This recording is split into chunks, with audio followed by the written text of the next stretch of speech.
Bien, chers amis du Club du Mercredi, bonsoir, bienvenue dans ce nouvel entretien enregistré en compagnie de Charles-Henri Gallois ce soir. Charles-Henri, salut, comment tu vas? Bah écoute, ça va et toi? Ça va plutôt très bien. Je suis absolument ravi de t'avoir sur la chaîne du Club du Mercredi.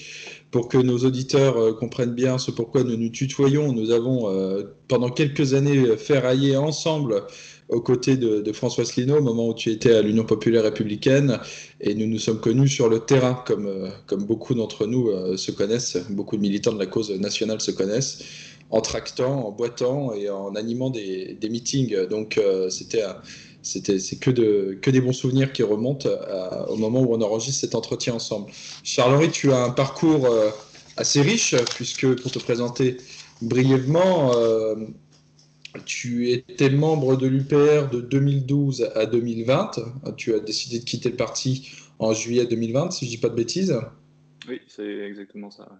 Voilà, à l'UPR, tu as été pendant très longtemps une des personnalités publiques de ce mouvement, puisque tu as occupé des postes au sein du Conseil national, tu as été créateur de conférences, tu as été l'auteur d'un livre, Les illusions économiques de l'Union européenne, qui est sorti alors que tu étais encore membre du parti, et tu as été également candidat au régional en 2015 et aux législatives en 2017. C'est juste?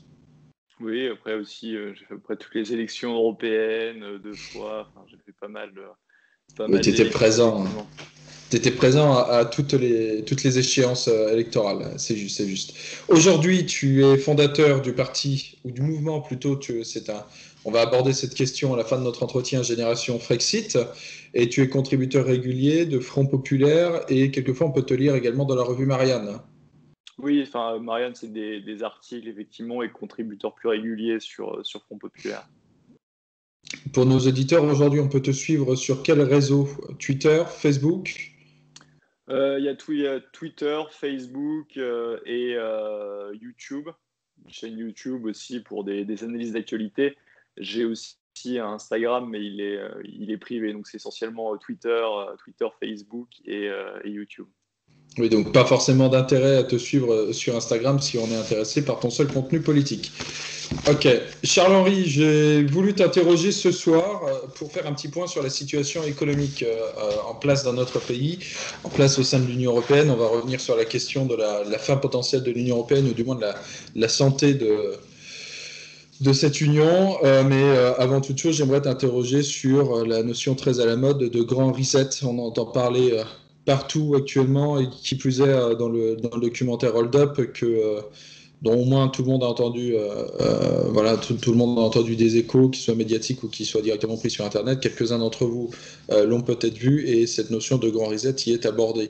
Qu'est-ce que tu en penses, toi? Qu'est-ce que ça veut dire déjà grand reset en soi, et quels sont les enjeux derrière ce terme?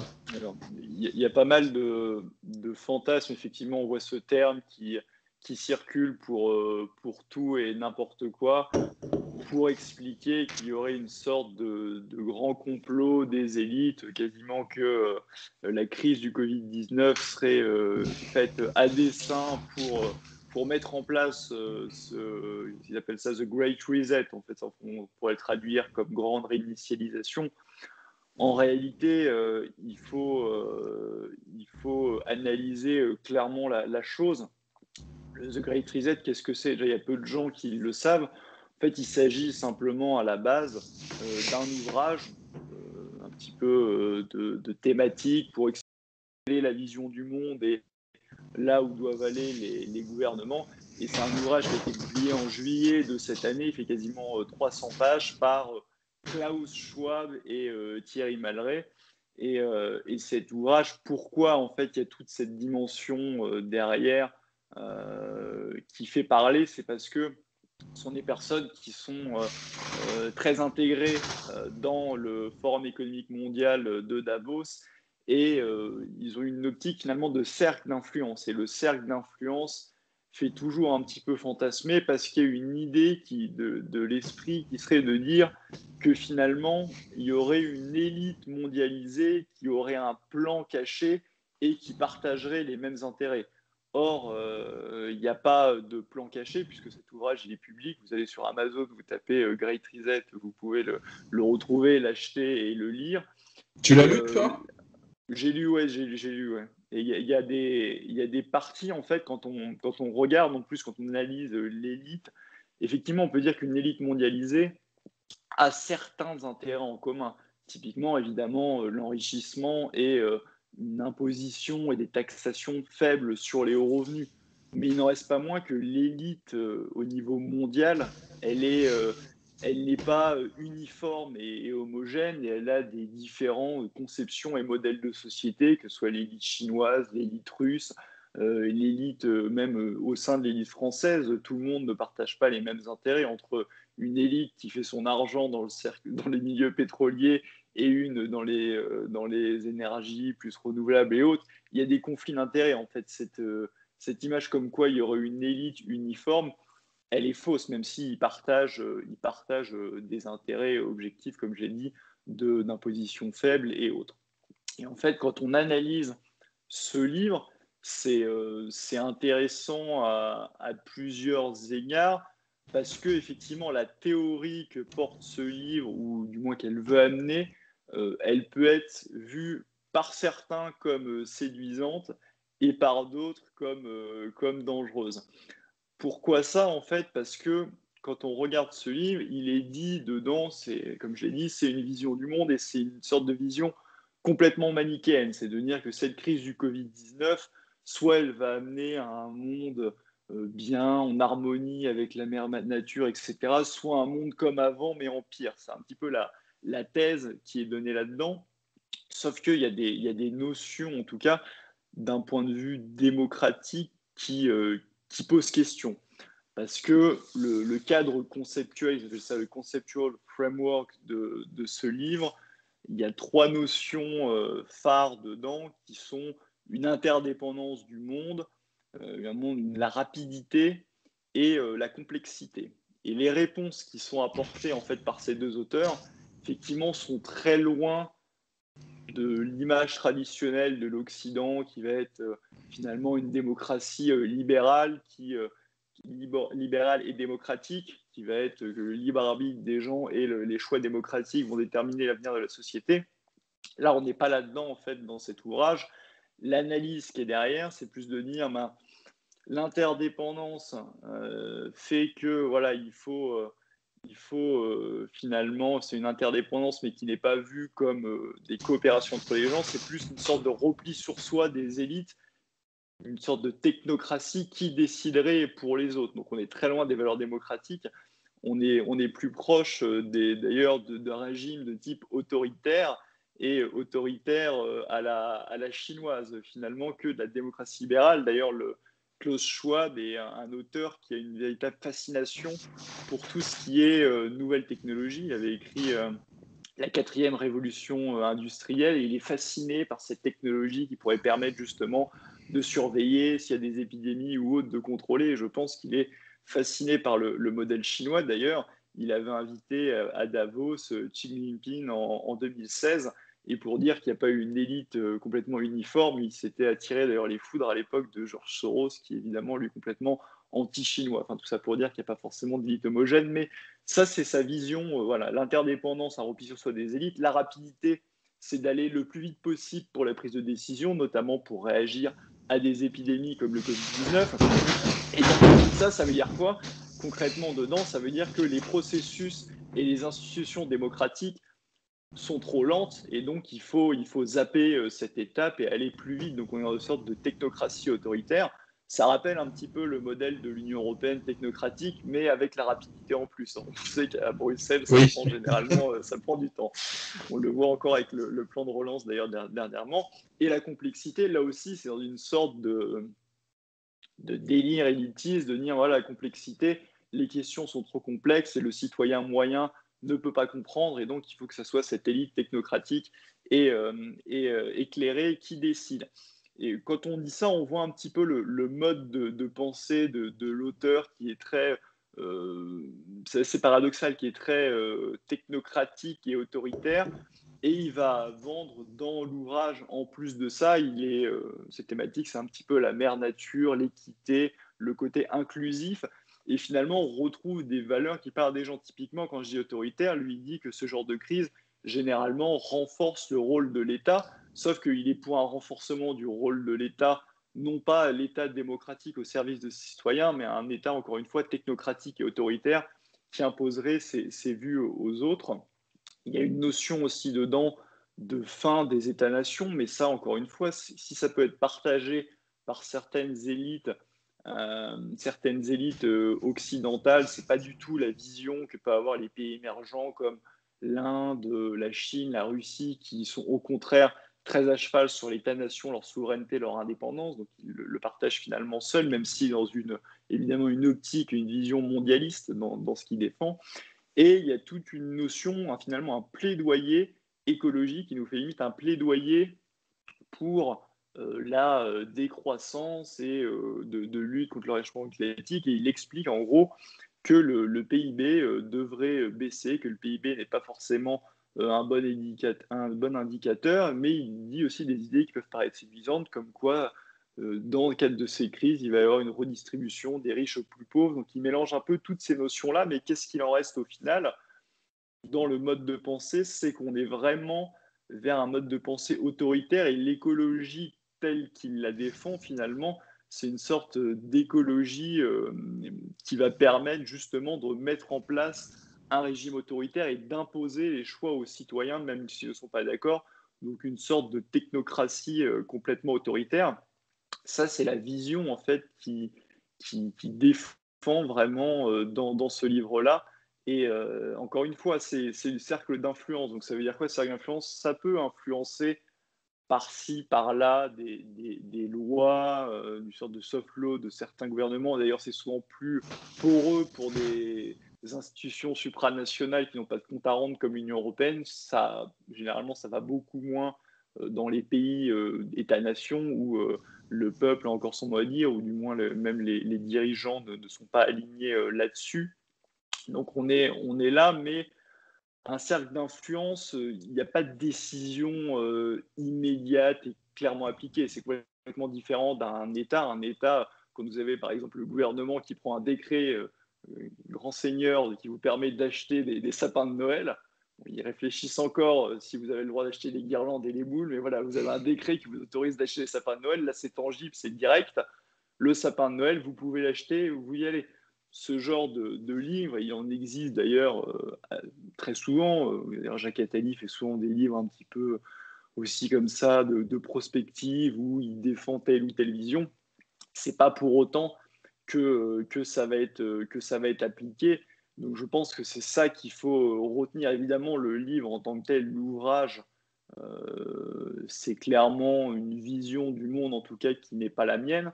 Et il défend, en fait, il explique que, mais c'est pareil, cette vision, elle peut se défendre, même si on n'est pas d'accord avec ses conclusions. Il explique que l'épidémie, finalement, la pandémie accélère et permet de mettre en place des réformes ou permet de voir ce qui ne marche pas. Mais finalement, d'un point de vue souverainiste, nous, on a le même réflexe, mais dans l'autre sens, dire, bah voilà, cette pandémie a montré que l'État français et que la France n'avaient plus aucune autonomie, et que ça devrait être au contraire le moyen de se dire on ne repart pas dans le monde d'avant, et que le monde d'après, ça doit être de retrouver et de reprendre le contrôle au niveau d'une souveraineté sanitaire, souveraineté évidemment industrielle, souveraineté migratoire, etc., etc. Et on a le même réflexe de dire effectivement, comme il y a cette crise, ça doit permettre de changer de modèle. Or, le modèle que lui propose, enfin que ces deux auteurs proposent, ce n'est clairement pas le mien. Et je pense que ça ne peut pas fonctionner comme ça, parce qu'on ne peut pas gouverner à long terme contre la vie des peuples et sans tenir compte en tout cas de la vie des peuples. Et je ne crois pas que ce type de modèle puisse marcher, surtout par exemple dans des pays qui ont une tradition politique libérale comme la France et le Royaume-Uni. Je pense que ça pèterait assez vite. Oui, parce qu'on a finalement tous l'impression d'être à la veille d'un changement de paradigme. Et oui, l'élite assume la défense de ses intérêts. En synthèse, ce que nous dit Karl Schwab, c'est ça. Il nous dit Klaus Schwab. Il nous dit simplement qu'il faut mettre en place un gouvernement. C'est à quelle échelle? Nationale, mondiale?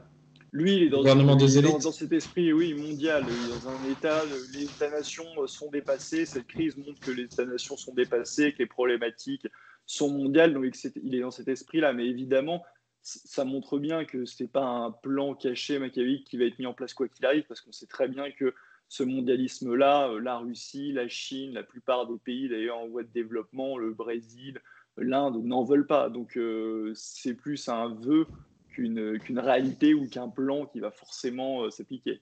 Ouais, tu es moins alarmiste que la plupart des analystes que nous pouvons écouter sur Internet. Euh, Au niveau de la dette publique, beaucoup disent que ça sera l'occasion également de renégocier, voire d'annuler certaines dettes, et qu'on va pouvoir remettre tout à zéro en pensant que comme l'argent ne vaut plus rien, bah voilà, c'est tout, on annule la dette et on repart de l'avant. Est-ce que tu y vois un scénario plausible ou est-ce qu'au contraire, on va s'attaquer à l'épargne des Français, des Européens, des petites gens dans le monde pour rembourser les dettes qui sont en cours, pour prendre plus de liberté? Moi, je ne crois pas du tout à cette annulation de la dette. D'ailleurs, Christine Lagarde a répété que ce serait contraire au traité. Le ministre de l'Italie, ministre économique, ministre de l'économie, pardon, de l'Italie, a dit exactement la même chose, que ce n'est pas possible, que ce serait contraire au traité. De toute façon, je ne vois pas comment effectivement ça peut marcher dans le cadre des traités ou dans le cadre des différents européens, parce que pour simplifier, vous avez souvent d'ailleurs même des économistes parfois ou des politiques qui disent que la BCE devrait abandonner sa créance vis-à-vis des États, sauf que c'est pas la BCE qui détient les dettes des États, ce sont les différentes banques centrales. Et le système européen des banques centrales européennes fait que ce sont les différentes banques centrales qui détiennent des parts très déterminées de la BCE. Il faudrait que chacun annule uniquement sa part, donc ça serait des négociations à 27. Il faudrait évidemment l'accord de l'Allemagne, ce qui n'arrivera jamais. C'est-à-dire qu'un pays indépendant avec sa monnaie, effectivement, sa banque centrale peut annuler les créances qu'elle détient, par exemple, vis-à-vis de l'État. Mais dans le cadre de l'euro et de l'Union européenne, c'est complètement inconcevable de penser que ça va être fait. Et il est évident que ce soit la BCE, la Bundesbank ou l'Allemagne ne voudra jamais faire cela. Autre rumeur dont nous entendons beaucoup parler, c'est la suppression de l'argent liquide au profit de la monnaie numérique. Tu as un avis là-dessus? Moi, c'est quelque chose auquel je ne crois pas. La BCE elle-même a dit qu'elle souhaitait garder de l'argent liquide. On sait que les Allemands sont très attachés à cela, donc il n'y a pas de raison. Il y avait souvent, d'ailleurs, on m'envoyait souvent, j'ai répondu à des dizaines de mails là-dessus, voire des centaines, une directive de la BCE qui interdirait le cash. Sur cette directive, c'était pas ce qu'elle dit, une directive européenne, c'était pas du tout ce que disait cette directive. Cette directive, en fait, elle mettait des limites au paiement en cash, mais ça existait déjà avant. C'est juste une espèce de coordination des limites selon les pays, et ils le font pour essayer de lutter contre la fraude. Mais finalement, vous avez la même chose sur votre carte bancaire. Votre carte bancaire, à moins d'avoir une carte bancaire spécifique, vous avez un plafond qui est là fait pour éviter la fraude. Donc je ne crois pas, en tout cas, à une suppression à court terme de l'argent liquide, mais il n'empêche que évidemment c'est comme tout, il y a des acteurs qui ont intérêt à cela. Si vous êtes une banque, le système bancaire, comme une banque vis-à-vis d'un commerçant, à chaque fois que vous payez, vous en tant que client, vous n'allez pas payer de commission, vous payez 20 euros, que vous payez en cash ou par carte bancaire, c'est la même chose. Mais le commerçant, lui, va payer une commission pour récupérer l'argent. Et évidemment, c'est une des sources de revenus des banques. Et si vous êtes une banque, vous avez plus intérêt à ne pas avoir de cash et que les gens payent tout par carte, en plus, ce qui vous empêche, enfin, ce qui serait très, très intéressant pour les banques. Mais je ne pense pas que ça arrivera à court terme. En tout cas, la BCE a encore redit qu'elle ne souhaitait pas la fin du cash. Bien, tant qu'on parle des institutions européennes, passons à ce sujet.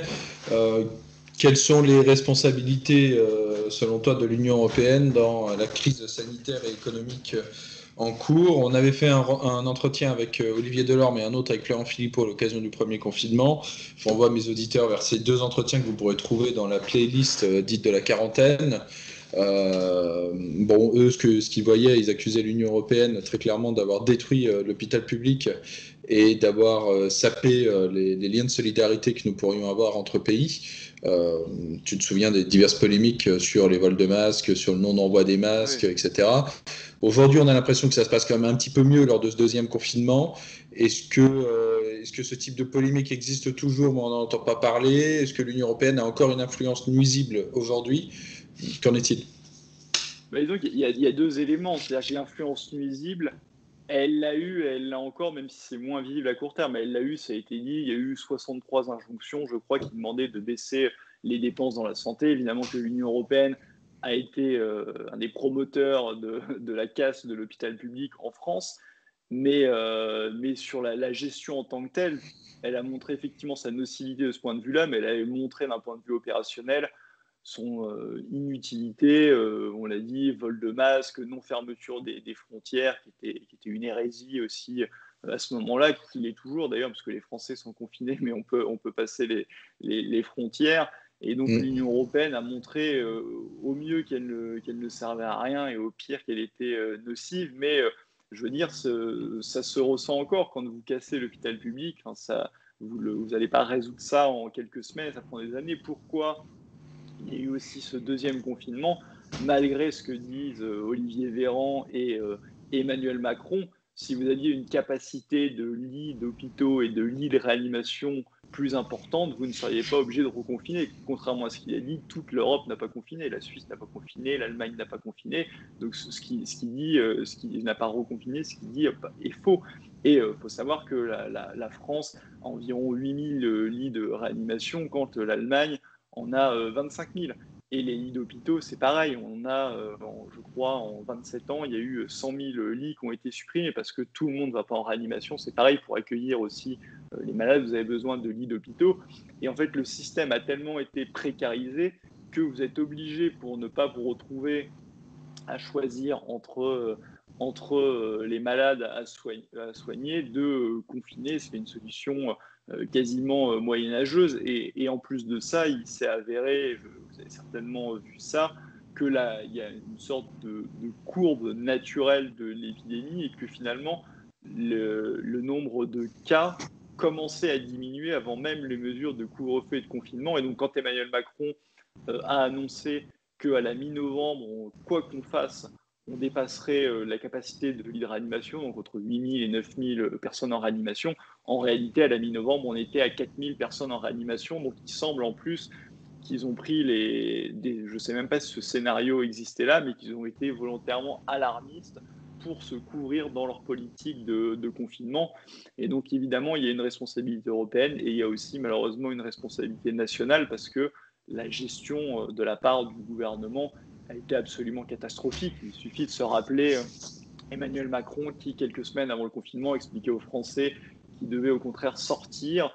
On se rappelle aussi, je sais que tu aimes bien le foot, des Turinois qui sont venus à Lyon en déplacement alors que le pic, le centre de l'épidémie était à ce moment-là justement au nord de l'Italie. Il y avait pareil l'Espagne qui était très touché. Il y a eu un meeting quand même indépendantiste à Perpignan où il y avait 100 000 personnes qui venaient très majoritairement de l'Espagne.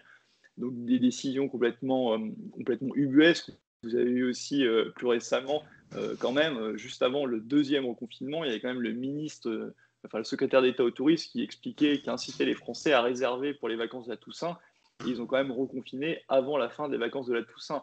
Pour dire que cette gestion, c'est deux exemples concrets, mais cette gestion, elle est catastrophique en fait de A à Z. Et le gouvernement aussi a une responsabilité écrasante là-dedans, une incohérence totale.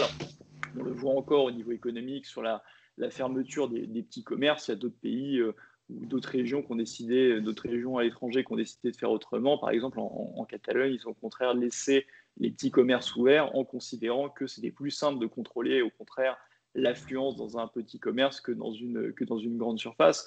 Et donc, le gouvernement a fait de très mauvais choix, en plus des boulets qui étaient déjà mis par l'Union européenne. Bon, politiquement et économiquement, quelles vont être les conséquences de ces choix? Penses-tu que le plan de relance français, et qui plus est plan de relance européen, seront nécessaires pour rattraper les erreurs qui ont été commises.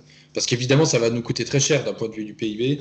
Évidemment, et là, on a réalisé un entretien avec Olivier Pied-Santini sur ce sujet, bon nombre de Français vont perdre leur emploi, bon nombre d'indépendants vont cesser leur activité. Je suis indépendant moi-même, donc je suis un petit peu concerné par le sujet. Comment on va pouvoir relancer ça ? Ça va être très compliqué, et surtout ce plan de relance, il va être, on le sait, insuffisant par rapport à la baisse de PIB. C'est plus finalement un amortissement qu'un plan de relance, parce que on va perdre 230, 240 milliards de PIB et on met 100 milliards en face. Donc on sait très Débloqué en bien que 2022, en plus. voilà, enfin, débloquer au fur et à mesure. Tout va pas être, Ouais. va pas être effectivement sur 2021. Et d'ailleurs, dans les 100 milliards, il y a 40 milliards du plan de relance européen qui est à l'arrêt suite, pour le moment, au veto de la Pologne et de la Hongrie.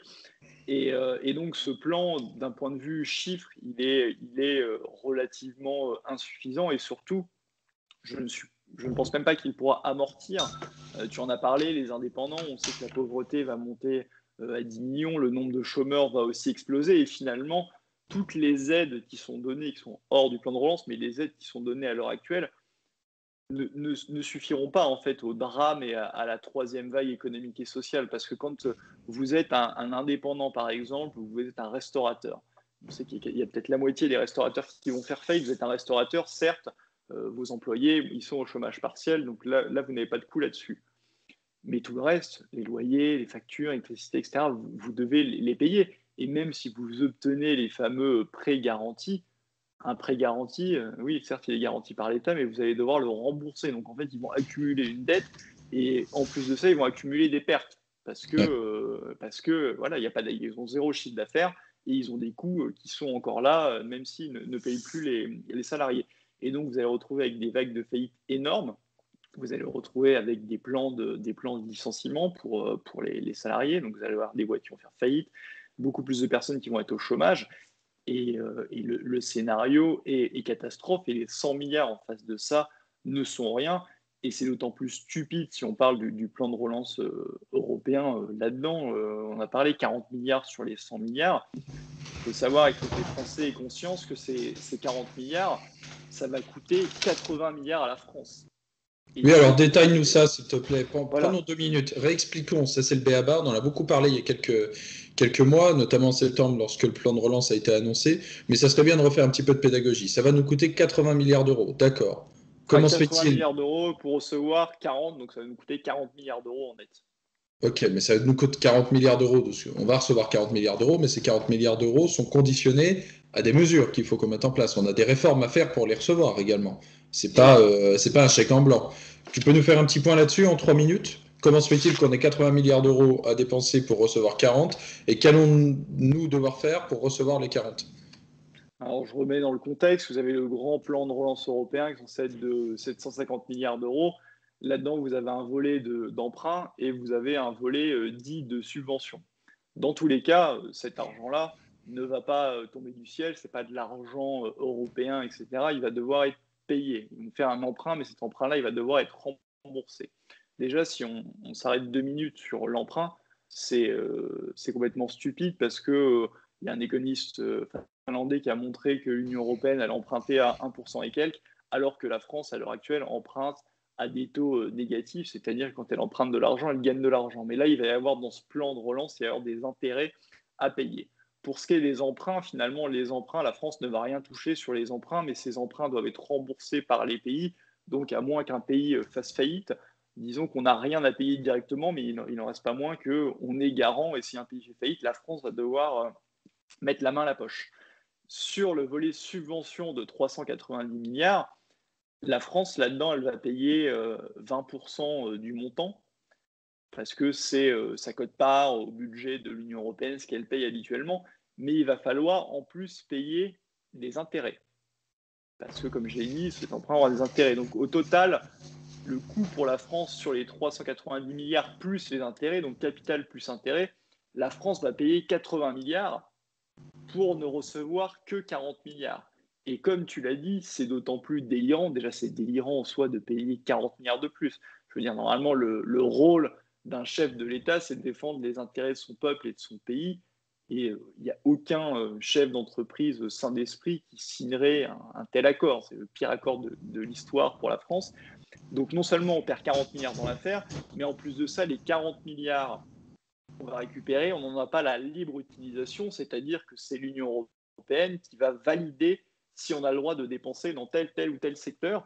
Et en plus de ça, ils mettent des conditions, pas seulement sur l'utilisation des fonds, mais des conditions dans l'absolu à l'octroi de ces fonds. On l'a vu par rapport à la Pologne et la Hongrie, par exemple.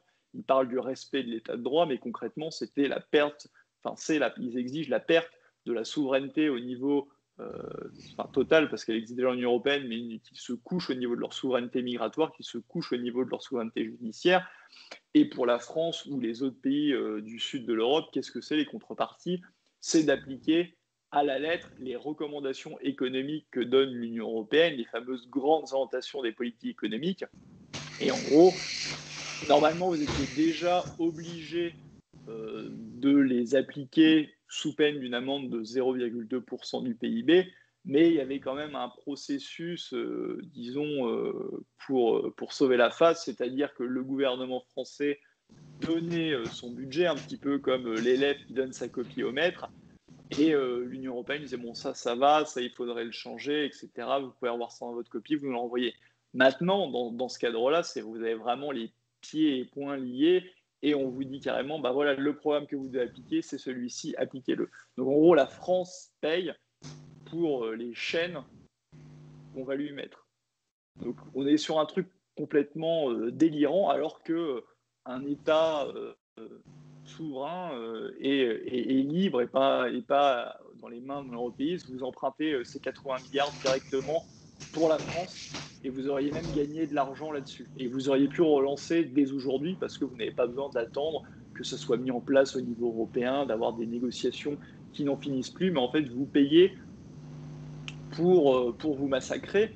Et c'est d'autant plus surréaliste qu'on peut comprendre qu'un pays comme l'Allemagne consente à payer un petit peu plus pour les autres parce que c'est un pays qui bénéficie à plein régime du modèle marché unique plus euro. Mais la France, en plus, c'est pas du tout ça. La France, elle va payer pour un système qui lui nuit parce que l'euro massacre son industrie et le marché unique, on voit très bien les délocalisations. On a encore vu très récemment délocalisation de Bridgestone vers le site polonais, d'ailleurs, site polonais et hongrois qui touchaient des subventions de l'Union européenne. Donc on marche en plein délire. On a la France qui paye pour un système qui lui nuit et ça, évidemment, c'est catastrophique et c'est un boulet de plus dans le cadre de cette crise du Covid-19. Et on est clairement là-dedans et c'est catastrophique pour la France de s'attacher ces boulets alors que la France est en train de s'effondrer. On va donner 40 milliards de plus à l'Union européenne. On marche complètement sur la tête. Oui, parce que quand Bruno Le Maire nous demande à nous contribuables français de consommer l'épargne que nous avons mis par prudence de côté à l'occasion du premier confinement, lorsqu'il nous commande, il nous commande, le lapsus c'était presque volontaire, de la dépenser. Finalement, on va la dépenser comment? On va acheter de la voiture allemande, on va acheter des jouets chinois, on va acheter des produits qui sont fabriqués en Europe de l'Est, en Turquie ou en Afrique du Nord. Et en fin de compte, on va très rarement la dépenser auprès de produits français, fabriqués par des Français qui profitent à l'économie française. Parce que volontairement, on a foutu en l'air notre industrie et le modèle, tu as raison de le dire, n'est plus vertueux. Donc, notre argent va en plus sortir de l'économie française. Oui, c'est pour ça que un plan de relance, alors dans leur plan de relance, il y a des idées qui sont intéressantes. Typiquement, l'isolation des bâtiments, bah oui, ça c'est du BTP, donc c'est pas de l'emploi délocalisable, et ça c'est un truc intéressant. Mais et c'est tout le problème de la relance, et c'était passé en 80 quand vous êtes dans une économie de libre-échange total et vous avez énormément de produits qui viennent de l'étranger sans barrière douanière, sans protection. Bah, si vous faites une relance comme ça sans relancer l'offre, la production française, la souveraineté industrielle française, bah, vous allez finalement consommer des produits qui viennent de l'étranger. Et ça ce n'est pas vertueux d'un point de vue économique pour un pays. Effectivement. Bon, aujourd'hui, on en est où par rapport à la Pologne et la Hongrie? C'est un fait supplémentaire qui fragilise un petit peu plus l'Union européenne? Ou est-ce que finalement, tu penses que ces deux pays vont se coucher, que le plan de relance se fera et que, je suppose que j'entends déjà d'ici Pierre-Yves Rougeron nous dire que les deux vont se coucher pour servir les intérêts de l'Allemagne et que finalement ça se fera. Mais qu'est-ce que tu en penses, toi? L'Union européenne est-elle encore plus fragile qu'elle ne l'était à l'occasion du premier confinement aujourd'hui? Bah, en tout cas, déjà, ils retardent la mise en place de ce plan de relance, ce qui est complètement dingue. Le plan de relance, ils étaient censés l'avoir bouclé cet été, et il n'y a toujours pas un centime qui a été dépensé. On voit bien ce que je disais, quand on parlait du Great Reset, du côté technocratique. Alors, le côté technocratique de l'Union européenne, on l'a. Sur la rapidité, évidemment, comme il y a encore des États qui peuvent mettre leur veto, on n'a pas une grande rapidité. Il y a forcément une des deux parties de toute façon qui va se coucher, soit pour faire passer le plan de relance et pour pas montrer, parce que l'image serait absolument catastrophique pour l'Union européenne si le plan de relance était annulé et capoté à cause de ces deux pays-là. Enfin, ça serait déjà que c'est la risée du monde à plusieurs égards. Là, ça serait catastrophique et ils ne peuvent pas se permettre que leur plan de relance ne se fasse pas juste pour l'image de l'Union européenne. Et donc, il est possible aussi que ce soit les autres pays qui se couchent et qui finalement, les contreparties sur l'état de droit, on va passer outre et on va appliquer le plan, surtout que c'était une demande particulière du Parlement européen. On sait qu'il n'a aucun pouvoir et si la Commission peut passer outre si elle le veut et si les États sont d'accord. Donc il est possible que ce soit l'Union européenne qui cède, mais sinon, oui, l'autre scénario, c'est que la Pologne et la Hongrie, qui d'une manière générale reçoivent beaucoup d'argent de l'Union européenne, cèdent à nouveau. Peut-être d'ailleurs, ils céderaient sur la partie État de droit pour recevoir un petit peu plus d'argent dans le cadre du plan de relance. Donc il y a ces deux scénarios-là. Je ne pense pas que ça reste bloqué et que ça aille jusqu'à l'annulation complète du plan de relance, même si d'un point de vue français, c'est ce qui serait le plus préférable compte tenu de ce que ça va nous coûter. Je pense que soit l'Union européenne va abandonner ses exigences sur l'état de droit, ou alors va acheter la Pologne et la Hongrie en donnant quelques millions ou milliards de plus.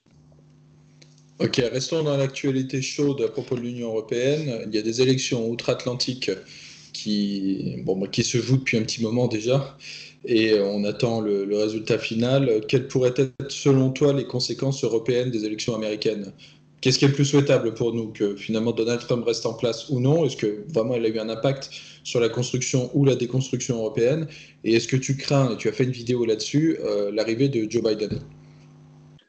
Alors, moi, je crains surtout l'arrivée de Joe Biden. Je crains l'arrivée de Joe Biden parce qu'il faut voir qui entoure Joe Biden. Parce que bon, il est quand même un petit peu âgé, n'aura pas forcément les, les coups des franches là-bas, mais il est entouré de beaucoup de personnes. Il faut savoir un petit peu aussi son passé, ses choix. C'est quelqu'un qui a appuyé les guerres en Irak, pareil sur la guerre en Yougoslavie. Donc c'est un va-t-en-guerre total. Il faut se rappeler que l'administration Obama, dans laquelle il était, a déstabilisé aussi la Syrie, sur la Libye, le Yémen, etc. Et donc, ce qu'on a à craindre, c'est finalement de nouvelles guerres illégales et prédatrices de la part des États-Unis. Or, évidemment, Donald Trump, on peut le critiquer sur pas mal de sujets, mais ce qu'on peut mettre à son crédit et ce qu'on ne peut pas lui enlever, c'est qu'il n'y a pas eu de déclenchement de guerre de la part des États-Unis sous l'administration Trump, ce qui est quand même plus l'exception que la règle quand on parle des gouvernements américains.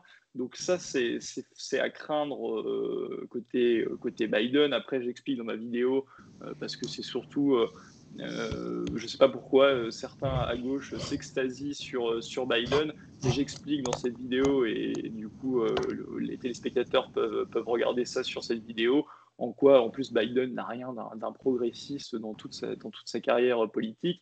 Après, d'un point de vue de l'Union européenne, là, très clairement, Biden va plus être dans la lignée de Obama. Obama, qui, je le rappelle, était allé faire de l'ingérence au moment du référendum sur le Brexit pour expliquer aux Britanniques qui devaient voter pour rester dans l'Union européenne. Donc je pense qu'il y aura une présidence Biden, si jamais il était élu et que les recours de Trump n'aboutissent pas, une présidence Biden sera beaucoup plus pro-Union européenne et mettra des bâtons dans les roues pour les pays qui souhaiteraient sortir. En tout cas, il ne le souhaitera pas, alors que Donald Trump, là, pareil, c'est une exception dans le paysage politique américain ou dans la tradition politique américaine de la politique étrangère. Lui n'était pas pro-Union européenne. D'ailleurs, il s'entend très bien avec Nigel Farage.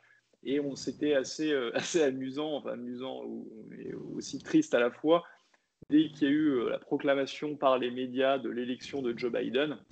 Vous avez eu la Commission européenne, Angela Merkel, qui se félicitait de l'élection de Joe Biden. On voit déjà les petits caniches prêts à se remettre dans les jupons des États-Unis. Et d'ailleurs, il y a eu des déclarations aussi de la ministre des Affaires étrangères, du ministre de la Défense de l'Allemagne, qui explique très clairement que ne conçoit pas de défense européenne, la grande chimère de Macron, mais que évidemment, ce serait illusoire de penser qu'on puisse se passer de l'OTAN. Donc je pense que si jamais Biden était élu et que les recours de Trump ne marchent pas, on retournerait sur une relation transatlantique comme on l'a depuis des années, avec une Union européenne complètement caniche des États-Unis. Et d'ailleurs, il n'est pas à écarter que le traité transatlantique a été mis un petit peu sous le tapis, revienne très rapidement avec une administration Biden. Et donc, quand on voit justement tous ces dits progressistes qui se félicitent de l'élection prétendue de Biden, si jamais il arrive vraiment au pouvoir, quand on va voir les guerres, le traité transatlantique et tout ce que va faire Biden, je pense que beaucoup vont vite déchanter. Bon, et ben voilà qui règle la question de l'argument classique: l'Union européenne fait contrepoids aux États-Unis. Vous le constatez, non, l'Union européenne n'est pas là pour faire contrepoids aux États-Unis. On va parler un petit peu de ton mouvement. Comment on appelle ça? C'est un mouvement? C'est un parti? Présente-nous un petit peu Génération Frexit, Charles-Henri. Volontairement, je fais celui qui ne sait rien de ton mouvement. Et fais-nous une présentation sommaire. Qu'est-ce que c'est Génération Frexit? Ça existe depuis quand? C'est avec qui? Je crois que Vincent Brousseau est à tes côtés. Philippe Comte également? Oui. Tu as plusieurs délégués régionaux, départementaux. Moi, en Meurthe-et-Moselle, c'est Jason Vanoni, je crois que tu as mis aux responsabilités, à qui je passe le salut. Aujourd'hui, c'est quoi Génération Frexit? Quel est l'objectif? Et dis-moi, en quoi vous êtes un peu novateur sur la scène politique? On a des responsables régionaux dans toutes les régions, hein, donc vous pouvez les contacter très facilement, c'est disponible sur le site. L'idée, on se considère comme un mouvement et pas comme un parti politique, parce qu'on ne voulait pas faire un énième parti électoraliste qui explique « je suis le seul, je suis le meilleur », etc. On n'est pas dans cette dimension-là, on est dans une dynamique de mouvement, parce qu'on veut avant tout peser sur les idées du monde politique, mais on n'est pas là pour dire quoi qu'il arrive, on va participer aux élections. On n'est pas dans cette dimension-là. On est plutôt dans une optique, au contraire, d'unité pour obtenir ce qu'on veut. C'est pas très compliqué, c'est dans le long, c'est le Frexit. Alors, il y a plusieurs manières d'obtenir le Frexit, hein, si on regarde les options qui existent. Il y a de gagner l'élection présidentielle. Ça me paraît, quand on regarde le pays actuel, du moins pour 2022, complètement irréaliste de se dire qu'il y a un candidat pour le Frexit qui va gagner en 2022. L'autre option qui me paraît beaucoup plus réaliste, c'est de faire une pression colossale pour un référendum sur l'appartenance à l'Union européenne, ce qui a plusieurs vertus. Déjà, si on est dans une optique de présidentielle, ça permet de rassembler de manière beaucoup plus large, parce que, évidemment, on peut le regretter, je suis le premier à le regretter, mais il y a toute une partie sphère souverainiste qui n'est pas officiellement pour le Frexit, et je pense que c'est possible de rassembler pour un référendum.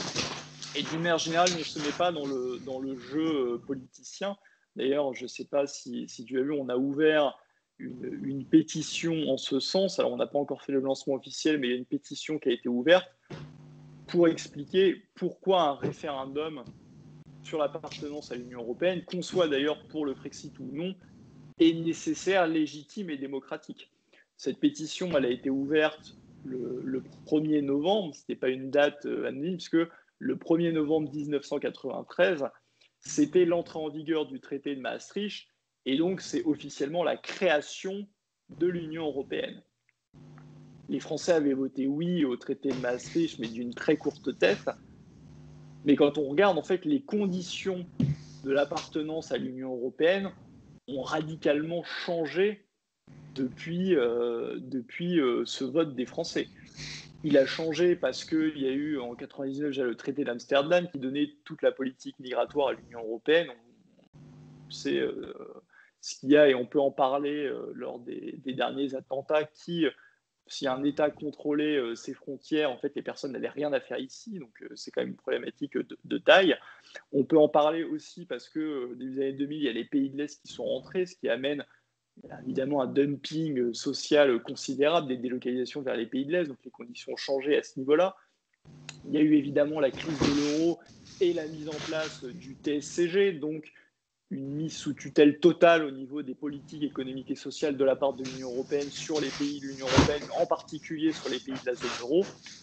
Et il y a eu évidemment, avec cette crise du Covid-19 et le Brexit, un coût financier qui devient énorme pour la France. C'est-à-dire que la contribution de la France va augmenter pour 2021 de 5 milliards d'euros en plus. On va payer 13 milliards d'euros à l'Union européenne en 2021, c'est absolument énorme, et les 40 milliards d'euros du plan de relance dont j'ai parlé qui ont coûté à la France. Donc, mis bout à bout, on peut dire que les conditions d'appartenance sont terriblement changées, et si on est démocrate, qu'on soit d'ailleurs pour ou contre le Frexit, c'est même pas la question. Si on est démocrate, quand le contrat, c'est comme vous, si vous avez un contrat, par exemple, de location et que vous avez un loyer à payer de 700 euros, si le lendemain, votre propriétaire vous dit je le passe à 1 500 euros, ben, vous allez peut-être vous poser la question du contrat, est-ce que je rentre, est-ce que je reste ou est-ce que je pars? C'est exactement la même chose. Si on est démocrate, on doit poser la question aux Français et on doit poser cette question du référendum. On a lancé une grande pétition là-dessus sur référendum-frexit.org, mais ce n'est pas du tout la pétition de Génération Frexit, c'est un site dédié, d'ailleurs Génération Frexit n'apparaît pas en tant que tel, c'est pas Génération Frexit qui la pousse, mais on veut ouvrir justement cette pétition à tout le monde et en faire un moyen, quelque part, de pression pour que ce sujet soit au cœur du débat politique, soit au cœur du débat pour 2022. Et comme je l'ai dit, on l'a ouvert. Pourquoi on l'a ouvert? On ne l'a pas lancé directement parce que justement, on contacte beaucoup de personnes pour les associer. Et le nombre de signataires à date et les personnalités, et il y en a de nombreuses, qui soutiennent justement cette pétition, seront révélés lors du lancement officiel courant décembre. Et on espère évidemment que ça pourra clairement amener le débat politique là-dessus. C'est une question essentielle. Et d'un point de vue, là je prends mon point de vue personnel, le point de vue aussi de Génération Frexit, qui est évidemment soutien du Frexit, je pense que c'est la manière la plus rationnelle et la plus probable pour obtenir un Frexit. C'est très simple, hein. Il y a plusieurs raisons. Déjà, comme j'ai dit, la présidentielle 2022, ça paraît très compromis. On peut faire pression sur le pouvoir qui va sortir pour obtenir ce référendum. On peut effectivement faire pression sur les parlementaires pour obtenir un référendum d'initiative partagée. Et surtout, si on regarde les sondages, le Frexit n'est pas majoritaire. On est entre 30 et 40%. Pourquoi? Mais c'est très compliqué, en fait, si dans une élection présidentielle, finalement, la question de l'Union européenne, c'est un volet, un chapitre parmi d'autres. Ça va être au milieu de agriculture, culture, économique, sociale, que vous avez le petit volet Union européenne. Sauf que si vous avez un référendum sur l'appartenance à l'Union européenne, c'est complètement différent. Là, vous allez avoir un débat clairement là-dessus. Et je suis persuadé qu'on peut le gagner, que le peuple français pourra voter pour la sortie. Il y a plusieurs exemples qui le montrent. Rappelez-vous, en 2005, c'est d'ailleurs le dernier référendum qu'on a eu. Moi, j'étais trop jeune pour voter, mais il n'y a pas eu de nouveau référendum depuis en France. C'est complètement délirant. Mais si on regarde 2005, les premiers sondages montraient le oui au traité constitutionnel européen à 69%. Il y a eu une campagne, il y a eu un débat, donc les Français ont pu comprendre quels étaient les impacts dans le traité en question. D'ailleurs, ce qui est intéressant, c'est qu'ils l'ont rejeté pour des articles qui existaient dans les traités précédents, donc ils découvraient même ce qu'était finalement l'Union européenne grâce au débat qui avait lieu. Donc il y a eu ce débat et in fine, les Français ont voté non à 55%. Et c'est pareil d'ailleurs si on prend le Brexit, vous pouvez prendre des sondages qui étaient publiés un an avant le Brexit, il y avait 66% des Britanniques qui étaient pour le maintien, et vous avez vu ce que ça a donné au final. Il y a eu un débat, les Britanniques ont voté, ils ont voté à 52% pour le Brexit, et donc je pense que c'est de toute façon la manière la plus opérationnelle pour obtenir le Frexit, parce qu'il y a un débat clair sur le sujet, et que si le sujet est mis sur la table, ça forcera en plus des gens à sortir du bois et de l'ambiguïté. S'il y a le sujet sur la table, je suis persuadé, comme en 2005, qu'on pourra le gagner. Oui, donc ton idée aujourd'hui, ce n'est pas de présenter des candidats à des élections, mais plutôt d'accéder à l'espace public, et notamment aux médias, par ce moyen détourné qui est d'intégrer dans ton référendum des personnalités publiques, peut-être quelques surprises que tu nous révéleras s'il y en a dans les prochains mois, de fait, voilà, exister médiatiquement grâce à la présence de ces gens-là, et puis forcer tout le monde à se positionner, et forcer forcément les candidats de toute façon, oui, c'est en pas pour 2022 nous, se positionner. on n'est pas encore une fois, on n'est pas dans la division et à dire qu'on est les meilleurs, qu'on veut le pouvoir pour nous. On n'est pas dans une démarche personnelle, en fait. On est dans une démarche pour obtenir ce référendum, laisser la parole au peuple français. Et nous, évidemment, étant pour le Frexit, on fera campagne pour le Frexit. Mais on n'est pas dans une démarche personnelle, une sorte de quête. On est vraiment pour obtenir ce Frexit. Or, c'est la solution la plus lucide et la plus opérationnelle pour pouvoir le faire. Concrètement, si nos auditeurs souhaitent vous aider, où peuvent-ils aller signer ce référendum aujourd'hui? Tu as donné l'adresse tout à l'heure, c'est référendum-frexit.org. Référendum-frexit.org, très bien. Ils peuvent se rapprocher des équipes de Génération Frexit sur votre site internet? Alors, c'est deux choses différentes. Vraiment, il y a ceux. Oui, non, mais bien sûr. Mais s'ils veulent t'aider directement avec Génération Frexit. Et ceux qui veulent aider Génération Frexit dans cette démarche, vous pouvez aller sur générationfrexit.fr. Et là, effectivement, vous pouvez effectivement nous aider. Vous pouvez laisser vos coordonnées. Vous pouvez dire que vous voulez militer. Vous pouvez faire un don. Vous pouvez faire tout ce qui est possible à l'heure actuelle pour nous aider. Très clairement, ça sera aussi le bienvenu si vous partagez cette vision-là, de ne pas être dans la division, mais d'être dans un combat des idées, et que vous voulez nous rejoindre, vous êtes aussi évidemment les bienvenus. Bien. Charles-Henri, pour ma part, j'en ai terminé avec cet entretien. Veux-tu ajouter un dernier mot? Non, mais je pense que c'est très important de se mobiliser là-dessus. On voit que tout le monde part en ordre dispersé pour 2022. Donc, encore une fois, on n'est pas dans cette démarche-là, mais ce qui compte avant tout, plus que les hommes, je ne pense pas qu'il peut y avoir à court terme un consensus sur un homme, sur un programme qui rassemblera tous ceux qui veulent reprendre le contrôle en France. Et je pense qu'on doit avant tout se battre pour les idées. Et pour les idées, il n'y a rien de mieux que cette question. On l'a vu d'ailleurs sur ADP, ce qui a permis des synergies militantes de personnes venant à peu près de tous les horizons qui sont battues pour ce référendum sur ADP. Je pense qu'on doit faire exactement la même chose pour un référendum sur l'appartenance à l'Union européenne. Donc j'invite évidemment tout le monde à signer sur référendum-frexit.org. Eh bien, ce sera le mot de la fin. Charles-Henri, merci de nous avoir accordé cet entretien. Je te souhaite une excellente continuation, plein de succès dans la voie de ton référendum, nos auditeurs le sauront, je l'ai signé déjà personnellement. Et puis, on va faire un petit peu de partage à ce sujet-là aussi. Charles-Henri, à bientôt. Merci, au revoir. Au revoir.